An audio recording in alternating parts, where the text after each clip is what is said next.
ഓം ശ്രീ ഗുരുഭ്യോ നമ. ജ്യോതിർഗമ ചാനലിലേക്ക് ഏവർക്കും സ്വാഗതം. ഇന്ന് ഞാൻ ചർച്ച ചെയ്യുന്നത് 2024 ജൂലൈ മാസഫലം മിഥുനക്കുറുകാർക്കും മിഥുനലഗ്നക്കാർക്കും എങ്ങനെയാകും എന്നുള്ളതിനെ പറ്റിയാണ്. അതായത് മകയിര നക്ഷത്രത്തിൻ്റെ അവസാന 2 പാദത്തിൽ പെടുന്നവർ, തിരുവാതിര, അതുപോലെ പുണർത നക്ഷത്രത്തിൻ്റെ ആദ്യത്തെ 3 പാദത്തിൽ പെടുന്നവർക്ക് ജൂലൈ മാസം എങ്ങനെയാകും. അപ്പോൾ ആദ്യം നമുക്ക് ഈ മിഥുനക്കുറുകാരുടെയും മിഥുന ലഗ്നക്കാരുടെയും ജൂലൈ മാസത്തെ ഗ്രഹസ്ഥിതി എങ്ങനെയെന്ന് നോക്കാം. ഗ്രഹസ്ഥിതി നോക്കുമ്പോൾ ജന്മരാശ്യാധിപൻ ബുധനാണ്. ആ ബുധൻ ജൂലൈ 18 വരെ 2ാം ഭാവരാശിയിൽ സ്ഥിതി ചെയ്യുന്നു. അതിനുശേഷം ആ ബുധൻ 3ാം ഭാവരാശിയിലേക്ക് രാശി മാറുന്നു. സൂര്യനാണെങ്കിൽ ജൂലൈ 15 വരെ ജന്മരാശിയിലാണ്. അതിനുശേഷം ആ സൂര്യൻ 2ാം ഭാവരാശിയിലേക്ക് രാശി മാറുന്നു. കുജനാണെങ്കിൽ ജൂലൈ 11 വരെ 11ാം ഭാവരാശിയിലും അതിനുശേഷം ആ കുജൻ 12ാം ഭാവരാശിയിലേക്കും രാശി മാറുന്നു. ഗുരുവാണെങ്കിൽ 12ൽ സ്ഥിതി തുടരുന്ന സമയമാണ്. ശുക്രനാണെങ്കിൽ ജൂലൈ 6 വരെ ജന്മരാശിയിലുണ്ട്. 7 മുതൽ ആ ശുക്രൻ 2ാം ഭാവരാശിയിലേക്ക് രാശി മാറുന്നു. ശനി ആണെങ്കിൽ 9ൽ സ്ഥിതി ചെയ്യുന്നുണ്ട്. വക്രത്തിലാണ് ആ ശനി സഞ്ചരിക്കുന്നത്. രാഹു ആണെങ്കിൽ 10ൽ, കേതു ആണെങ്കിൽ 4ൽ സ്ഥിതി തുടരുന്ന സമയമാണ്. അപ്പോൾ ഈ ഗ്രഹഗോചര സ്ഥിതി അനുസരിച്ച് മിഥുനക്കുറുകാരുടെയും മിഥുനലഗ്നക്കാരുടെയും ആരോഗ്യം, തൊഴിൽ, ബിസിനസ്, വിദ്യാഭ്യാസം, ധനസ്ഥിതി, വിവാഹം, ദാമ്പത്യബന്ധം, കുടുംബജീവിതം എങ്ങനെയാകും എന്നുള്ളതിനെ പറ്റിയുള്ള ഒരു പൊതുഫലമാണ് ഇവിടെ പറയുന്നത്. അതേസമയം മിഥുനക്കുറുകാരുടെയും മിഥുനലഗ്നക്കാരുടെയും ജാതകത്തിലെ ഗ്രഹസ്ഥിതി, ഇപ്പോൾ നടക്കുന്ന ദശ, അപകാരം, ഛിദ്രം, അവയൊക്കെ ഏത് ഗ്രഹങ്ങളുടേതാണ് എന്നും ആ ഗ്രഹങ്ങളെല്ലാം തന്നെ ജാതകത്തിൽ ഇഷ്ടസ്ഥാനത്താണോ അനിഷ്ടസ്ഥാനത്താണോ നിൽക്കുന്നത് എന്നതിനനുസരിച്ച് ഈ പൊതുഫലത്തിൽ അനുകൂലമായിട്ടും പ്രതികൂലമായിട്ടും മാറ്റങ്ങൾ ഉണ്ടാകും എന്നും കൂടെ അറിയുക. അതുകൊണ്ടാണ് ഒരേ നക്ഷത്രത്തിൽ പെടുന്നവർക്കും ഒരേ ലഗ്നക്കാർക്കും ഒരേ സമയത്ത് വ്യത്യസ്തമായിട്ടുള്ള ഫലങ്ങൾ അനുഭവത്തിൽ വരുന്നത്. അത് നമ്മൾ ജാതക നിരീക്ഷണത്തിലൂടെ അറിയേണ്ടുന്ന കാര്യങ്ങളാണ്. അപ്പോൾ ആദ്യം നമുക്ക് ഈ മിഥുനക്കുറുകാരുടെയും മിഥുന ലഗ്നക്കാരുടെയും ആരോഗ്യസ്ഥിതി എങ്ങനെയെന്ന് നോക്കാം. ആരോഗ്യസ്ഥിതി നോക്കുമ്പോൾ ജന്മ ലഗ്നരാശ്യാധിപനായിട്ടുള്ള ബുധൻ 2ഉം 3ഉം ഭാവരാശികളിൽ സഞ്ചരിക്കുന്ന സമയമാണ്. 6ാം ഭാവാധിപനായിട്ടുള്ള കുജനാണെങ്കിൽ ബുധനെ ദൃഷ്ടി ചെയ്യുന്ന സമയമാണ്. ജൂലൈ 11 വരെ. 12 മുതൽ ആ കുജൻ 6ൽ ദൃഷ്ടി ചെയ്യുന്നുണ്ട്. 3ാം ഭാവാധിപനായിട്ടുള്ള സൂര്യൻ, ആ സൂര്യൻ ആദ്യ പകുതി ജന്മരാശിയിലുണ്ട്. 4ൽ കേതു. 12 മുതൽ കുജൻ 12ലേക്കാണ് വരുന്നത്. അപ്പോൾ ആരോഗ്യസ്ഥിതി നോർമലാകും. എങ്കിലും മാനസികമായിട്ട് ഒരു സ്ട്രെസ്, ടെൻഷൻ ഇവയ്ക്കൊക്കെ സാധ്യതയുള്ള സമയമാണ്. ചിലർക്ക് ചെറിയ ഇൻഫെക്ഷൻ ഈ സമയത്തുണ്ടായെന്ന് വരാം. അതുപോലെ കുജനും ബുധനുമായിട്ടുള്ള ബന്ധം വരുന്ന സമയമായതുകൊണ്ട് എന്തെങ്കിലുമൊക്കെ രോഗങ്ങൾ ഉള്ളവരെ സംബന്ധിച്ചിടത്തോളം അവർക്ക് കെയർ വേണം. അതുപോലെ ബന്ധുക്കളുമായിട്ട് ശത്രുതയ്ക്കും അഭിപ്രായ വ്യത്യാസത്തിനുമൊക്കെ സാധ്യതയുണ്ട്. അതുപോലെ ഈ 12 കഴിയുമ്പോൾ ഇവയിൽ മാറ്റം വരും. 6ാം ഭാവാധിപൻ കുജൻ 12ലേക്ക് രാശി മാറുന്നു. അത് വിപരീത രാജയോഗമാണ്. കിടപ്പ് രോഗികൾ, മാരകമായിട്ടുള്ള രോഗങ്ങളുള്ളവർ, അവർക്കൊക്കെ ഒരു ആശ്വാസം ആ സമയത്തുണ്ടാകാൻ സാധ്യതയുണ്ട്. അതേസമയം ചിലർക്ക് സർജറിയിലൂടെ എന്തെങ്കിലുമൊക്കെ ഒരു പരിഹാരം ഒക്കെ ഉണ്ടാകാൻ സാധ്യതയുള്ള സമയമായിട്ടും കൂടെ കാണുന്നുണ്ട്. ഇപ്പോൾ BP, അതുപോലെ ഡയബറ്റിക്, അതുപോലെ കൊളസ്ട്രോൾ പ്രശ്നങ്ങൾ ഒക്കെ ഉള്ളവർക്ക് അവസാനത്തെ 2 വാരം ശ്രദ്ധിക്കണം. കുജൻ ആ 12ാം ഭാവരാശിയിൽ വരുന്ന സമയമാണ് എന്ന് മനസ്സിലാക്കുക. ഇനി നമുക്ക് തൊഴിൽ സ്ഥിതി എങ്ങനെ നോക്കാം. തൊഴിൽ സ്ഥിതി ചിന്തിക്കുമ്പോൾ കർമ്മഭാവാധിപനായിട്ടുള്ള ഗുരു 12ലാണ്. 12 ഇഷ്ടസ്ഥാനമല്ല. അതുപോലെ 6ാം ഭാവാധിപനായിട്ടുള്ള കുജൻ, ആ കുജൻ ജൂലൈ 12-ന് 12ലേക്ക് വരുന്നു. 6ാം ഭാവാധിപൻ 12ലേക്ക് വരുന്നത് വിപരീത രാജയോഗമാണ്. 10-ല് രാഹു നിൽക്കുന്ന സമയമാണ്. ഇപ്പോൾ വിദേശത്തൊക്കെ തൊഴിൽ അന്വേഷിക്കുന്നവർക്ക് പൊതുവെ അനുകൂല സമയമായിട്ട് കാണുന്നുണ്ട്. വിദേശത്ത് തൊഴിൽ ചെയ്യുന്നവർക്ക് കർമ്മനേട്ടങ്ങൾ ഉണ്ടാകാൻ സാധ്യതയുണ്ട്.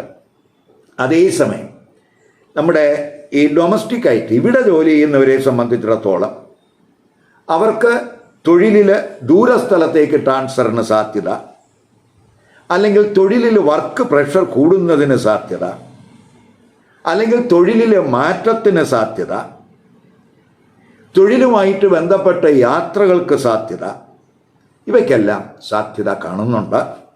കർമ്മകാരകനായിട്ടുള്ള ശനി വക്രത്തിൽ സഞ്ചരിക്കുന്ന സമയം കൂടെയാണ് എന്നുള്ളത് കൊണ്ട് ഇപ്പം ചിലപ്പോൾ ഈ നിർദ്ദിഷ്ട സമയത്തൊക്കെ നമ്മുടെ വർക്ക് പൂർത്തിയാക്കാൻ കഴിയാത്ത ചില പ്രയാസങ്ങളൊക്കെ ഈ കൂറുകാർക്ക് ഉണ്ടാകാൻ സാധ്യതയുണ്ട്.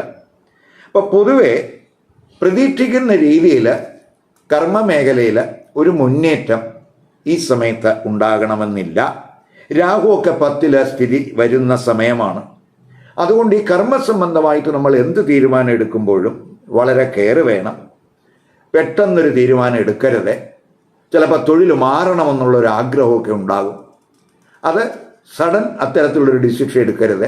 ഇപ്പോൾ പുതിയ തൊഴിലെടുത്ത സാഹചര്യങ്ങളും പാക്കേജും ഒക്കെ മനസ്സിലാക്കിയതിന് ശേഷം വേണം അത്തരത്തിലുള്ള തീരുമാനം എടുക്കേണ്ടത്. അതുപോലെ തൊഴിലിടത്തൊക്കെ അഭിപ്രായ വ്യത്യാസങ്ങൾ, തർക്കങ്ങൾ ഇവയൊക്കെ ഉണ്ടാകാതെ നോക്കണം.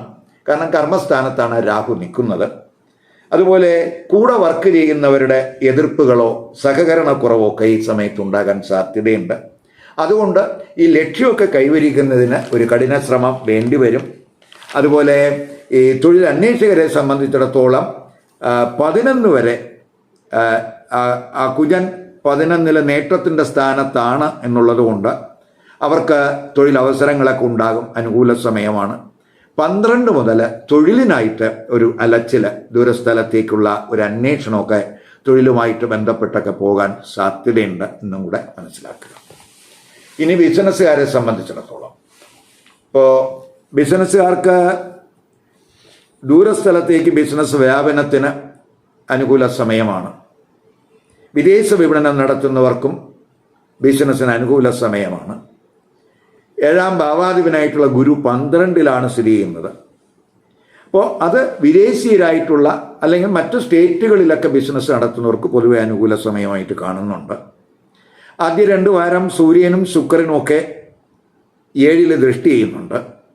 അത് ഈ ഡൊമസ്റ്റിക് ബിസിനസ്സുകാർക്ക്, ഇപ്പോൾ പ്രത്യേകിച്ച് 7ാം ഭാവാധിപൻ 12 നിൽക്കുമ്പോൾ ഡൊമസ്റ്റിക് ബിസിനസ്സുകാർക്ക് ചെറിയ പ്രയാസങ്ങളൊക്കെ ഉണ്ടാകും. ചെറിയ നഷ്ട ഭയമൊക്കെ ചിലപ്പോൾ ഉണ്ടായെന്ന് വരാം. അതേസമയം സൂര്യനും ശുക്രനും ഒക്കെ 7-ൽ ദൃഷ്ടി ചെയ്യുന്നത് കൊണ്ട് അത് ഡൊമസ്റ്റിക് ബിസിനസ്സുകാർക്ക് സഹായകപരമായിട്ടുള്ള ഒരു ഗ്രഹസ്ഥിതി എന്ന് പറയാം. ബുധൻ 18 വരെ ആ ധനസ്ഥാനത്താണ് നിൽക്കുന്നത്. ബിസിനസ് കാരകനും കൂടിയാണ് ആ ബുധൻ എന്ന് പറയുന്നത്. അപ്പോൾ അതൊക്കെ ബിസിനസ് വഴിയൊക്കെ ധനനേട്ടം ഉണ്ടാകുന്നതിന് സഹായകമാണ്. അവസാനത്തെ 2 വാരമൊക്കെ ആകുമ്പോൾ നമ്മൾ പ്രതീക്ഷിക്കുന്ന മുന്നേറ്റം ബിസിനസ്സിൽ ഉണ്ടാകണമെന്നില്ല. അപ്പോൾ സർക്കാരുമായിട്ടൊക്കെ ബന്ധപ്പെട്ടൊക്കെ ബിസിനസ്സുകൾ ആഗ്രഹിക്കുന്നവർക്ക് അല്ലെങ്കിൽ എന്തെങ്കിലും കരാറുകൾ ആഗ്രഹിക്കുന്നവർക്ക് 15 വരെയൊക്കെ അനുകൂല സമയമാണ്. അവസാന 2 വാരം കരാറുകളിൽ ഏർപ്പെടുന്നവർക്കൊക്കെ ഒരു കെയർ ആവശ്യമായിട്ടുള്ള സമയമാണ് എന്നും കൂടെ മനസ്സിലാക്കുക. ഇനി വിദ്യാർത്ഥികളെ സംബന്ധിച്ചിടത്തോളം രവിയും ശുക്രനും ബുധൻ്റെയും സ്ഥിതിയൊക്കെ അനുകൂലമാണ്. അതുപോലെ 4-ൽ കേതു സ്ഥിതി ചെയ്യുന്നുണ്ട്. അത് ചിലപ്പോൾ പഠനത്തിലൊക്കെ ചെറിയ ഡൈവേർഷനൊക്കെ ഉണ്ടാക്കാം. എങ്കിലും ഗുരുവിൻ്റെയൊക്കെ ദൃഷ്ടി ആ 4-ലുണ്ട്. ആ ഡൈവേർഷൻ മാറ്റാൻ ഗുരുവിൻ്റെ ദൃഷ്ടി സഹായകമാണ്. അതുപോലെ 5ാം ഭാവാധിപനായിട്ടുള്ള ശുക്രൻ ജന്മരാശിയിലാണ്. ജൂലൈ 6 വരെ 7 മുതൽ ആ ശുക്രൻ 2-ലേക്കാണ് രാശി മാറുന്നത്. അതുകൊണ്ട് ഈ എന്തെങ്കിലും ഡൈവേർഷനൊക്കെ പഠനത്തിൽ വന്നാലും അത് കൈകാര്യം ചെയ്യുന്നതിന് ആ ശുക്രൻ്റെ സ്ഥിതിയൊക്കെ നല്ലതാണ്. പഠനത്തിനൊക്കെ കോൺസെൻട്രേഷൻ കൂടാനും ശുക്രൻ്റെ സ്ഥിതി നല്ലതാണ്. അതേസമയം വിദ്യാർത്ഥികൾ ദൃഢനിശ്ചയത്തോടു കൂടിയൊക്കെ ഒരു പഠനം നടത്തുകയും ലക്ഷ്യങ്ങൾ കൈവരിക്കാനുമൊക്കെ അനുകൂലമായിട്ടുള്ള ഒരു ഗ്രഹസ്ഥിതിയാണ്. അതിനുള്ള ഒരു ശ്രമം വിദ്യാർത്ഥികളുടെ ഭാഗത്ത് ഉണ്ടാകണം. പഠനവുമായി ബന്ധപ്പെട്ടൊക്കെ ചിലപ്പോൾ ധനച്ചെലവ് കൂടുന്നതിനുള്ള സാധ്യത കാണുന്നുണ്ട്. ഉന്നത പഠനം നടത്തുന്നവരെ സംബന്ധിച്ചിടത്തോളം അവർക്ക് ഒരു ശ്രദ്ധ ആവശ്യമാണ്. കാരണം 9-ാം ഭാവാധിപനായിട്ടുള്ള ശനി 9-ൽ വക്രത്തിൽ സഞ്ചരിക്കുന്ന സമയമാണ്. അപ്പോൾ 9-ാം ഭാവാധിപനായിട്ടുള്ള ഒരു ഗ്രഹത്തിന് വക്രസ്ഥിതി വരിക എന്ന് പറയുമ്പോൾ നമ്മൾ ഈ ഉന്നത പഠനത്തിലൊക്കെ ഒരു ഡൈവേർഷനൊക്കെ ഉണ്ടാകാൻ സാധ്യതയുണ്ട്. അപ്പോൾ നമ്മൾ ആ 9-ാം ഭാവസംബന്ധമായ കാര്യങ്ങൾക്കൊക്കെ ഒരു ശ്രദ്ധ കൊടുക്കണം. ഈശ്വരചിന്തയൊക്കെ കൂട്ടണം. അതുപോലെ ഗുരുക്കന്മാരും സീനിയർ അധ്യാപകരുടെയൊക്കെ മാർഗനിർദ്ദേശങ്ങളൊക്കെ സ്വീകരിച്ചു പോകാൻ ഈ സമയത്ത് ശ്രമിക്കണം. അങ്ങനെ ഗുരുക്കന്മാരുടെയും സീനിയർ അധ്യാപകരുടെയൊക്കെ മാർഗനിർദ്ദേശങ്ങൾ സ്വീകരിച്ച് പോകുന്നവർക്ക് ഉന്നത വിദ്യാഭ്യാസം ഗുണകരമാകും എന്നും കൂടെ മനസ്സിലാക്കുക. വിദേശ പഠനത്തിന് പൊതുവെ അനുകൂല സമയമാണ്. പഠനത്തിന് വായ്പകൾക്ക് അപേക്ഷിച്ചിട്ടുള്ളവരെ സംബന്ധിച്ചിടത്തോളം അതിനുള്ള തടസ്സങ്ങളൊക്കെ മാറും. അതേസമയം മത്സര പരീക്ഷകളിലൊക്കെ പങ്കെടുക്കുന്നവർക്ക് ഇപ്പോൾ എൻട്രൻസ് ടെസ്റ്റ് പോലെയുള്ള അത്തരം പരീക്ഷകളിലൊക്കെ പങ്കെടുക്കുന്നവർക്ക് പ്രത്യേകിച്ച് ആദ്യത്തെ 2 വാരം അനുകൂല സമയമായിട്ട് കാണുന്നുണ്ട്. ഇനി ധനസ്ഥിതി ചിന്തിക്കുമ്പോൾ 2-ലെ ബുധനും ശുക്രനും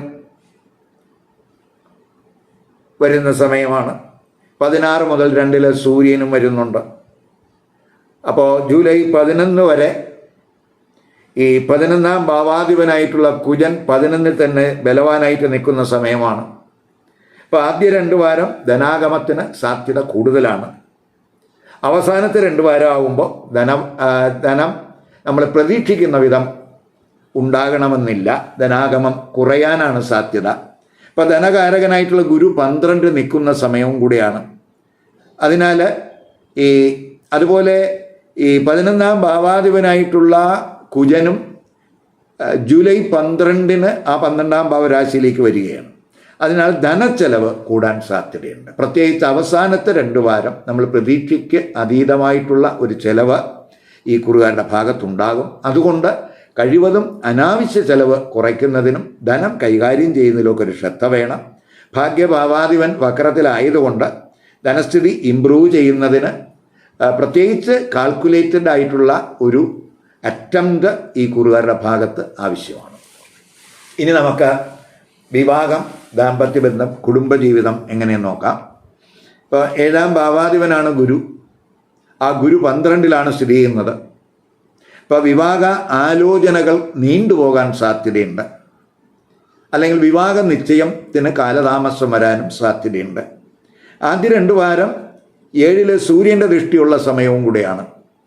അപ്പോൾ അത് ആലോചനകൾക്ക് ചിലപ്പോൾ തടസ്സങ്ങളൊക്കെ ഉണ്ടാക്കാം. ശുക്രൻ ആദ്യവാരമൊക്കെ ജന്മരാശിയിലുണ്ട്.